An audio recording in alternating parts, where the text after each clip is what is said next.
this video, we're going to discuss cricket. That's right, the sport that is loved and enjoyed by so many of us. Before we dive in, if you haven't subscribed to our channel yet, or it's your first time with us, click the subscribe button and hit the bell icon so that you never miss any of our videos and updates. Cricket is a sport that's grown to have an emotional significance to a lot of us. We even forge friendships with strangers over our favorite team and quarrel with the closest to us if they don't like the team we do. The game itself has been around for a long time and has seen a lot of change.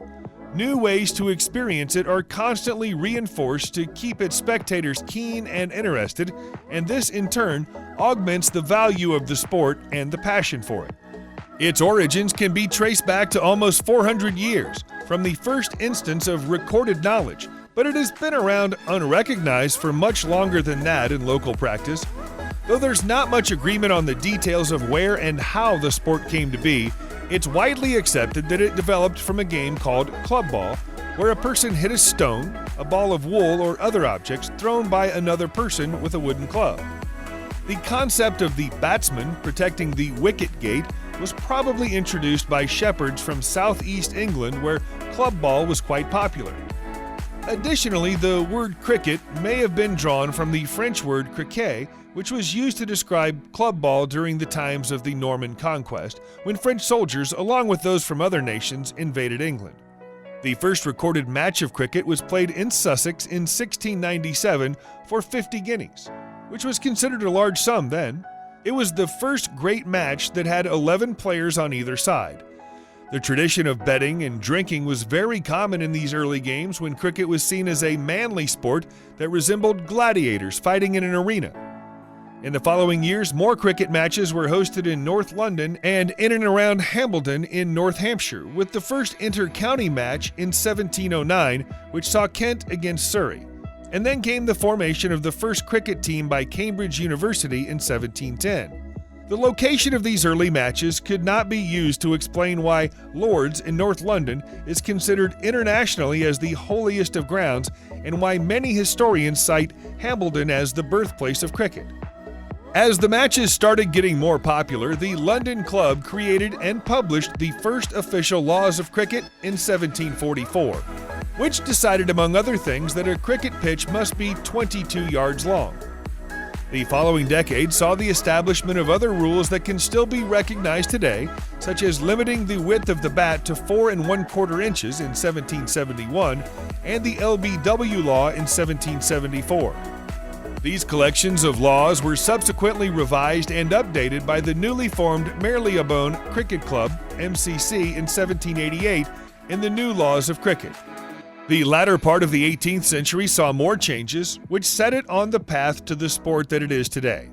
For instance, overarm bowling became more the norm, and straight bats replaced the curved shepherd's crooks. Bowlers used these new rules to strategize for more difficult-to-hit deliveries, higher speed, and more control. Batsmen brought in implements such as the pads, gloves, and helmets to protect themselves from the new delivery techniques and to achieve a better grip on the bat. The Victorian era brought with it the age of British invasions and imperialism. British and colonies exposed the natives to cricket, and the sport was adopted in many circles. The very first international match took place between two colonies, the USA and Canada. In 1868, Australia and England started the first official Test series. What is memorable about this Test series is that in 1882, the 9th Test series, Australia, led by Fred the Demon Bowler Spofforth, won against England in England's Oval Stadium. The shock of the loss was so unbelievable to the British that 4 days later a mock obituary appeared in the Sporting Times for the death of British cricket. This was the birth of the Ashes Test series between Australia and England. This well-liked pastime took a structured form only in the late 19th century, when the first county championship was held in 1890. 5 ball overs were scrapped for the 6 ball overs as late as in 1900. The Imperial Cricket Conference was created as a governing body for international cricket, but it soon became the International Cricket Council, ICC. Initially, only Australia, England, and South Africa were in its roster. India, West Indies, and New Zealand joined before the Second World War, and Pakistan joined after. They were followed by Zimbabwe, Sri Lanka, Ireland, and others in the late 20th century. The ICC currently has 12 full members, 92 associate members, and a few associate members with limited status. Single innings and matches with limited overs are more recent modifications to this old sport. These kinds of matches gained popularity in the 1960s and 70s with the first major single innings tournament, the Gillette Cup, being held in 1963. Just 6 years after the establishment of the Gillette Cup, a limited overs Sunday league took off in the counties of England, followed by the first one-day international, ODI, between England and Australia in 1971. 2003 saw the rise of a new form of cricket that had an even shorter duration. This was the 20-20, or the 20 overs per side version. They are now considered just as much, if not more, popular as other cricket matches in the world. Cricket has seen many changes from its humble beginnings as a children's pastime in the fields of England to becoming a sensation that draws passionate fans from all over the globe.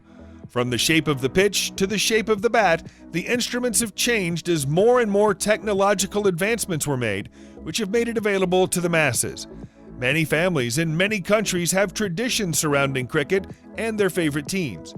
It does not come as a surprise when cricket took the second spot as the most televised sport in the world, coming second only to soccer. The rules of the game have changed as the game entered the modern era, with shorter timelines coming up while the older ones gained more prestige. There is still homage to the British countryside version of the game, like scheduling tea breaks in the middle of the game as a means of recuperation for the players. The sport has gained enormous momentum over the years, and its fan base is ever growing. Sure, some of the shadier aspects of the game have remained, such as the tradition of betting on the outcomes of games or fixing matches to control the outcome. These kind of scandals are galore, a notable example being the spot-fixing scandal in the Indian Premier League involving Rajasthan Royals players, Sreesanth, Ajit Chandela, and Ankit Chavan, along with 23 others who were arrested in 2013 by the Delhi police.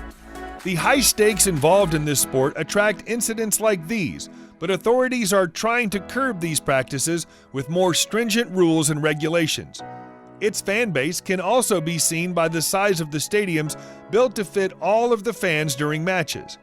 The Oval Stadium in Kennington, London, boasts a seating capacity of 23,500, and there are many occasions when the stadium is filled beyond its capacity. There is no doubt that this old sport has settled into the hearts of the millions of people who play it and the millions more who tune in whenever their loved team is playing. Hey guys, we hope you enjoyed this video.